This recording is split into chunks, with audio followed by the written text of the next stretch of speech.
Okay, try resetting the Insteon Thermostat with an outside button. Press and hold until I get the green flashing, which I'm getting. Press and hold until I get the red flashing, which I have now. Double tap, and now press and hold it until the beeping stops.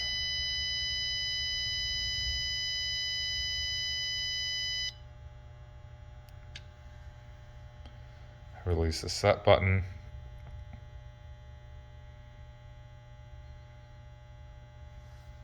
Should be doing a bunch of self-tests.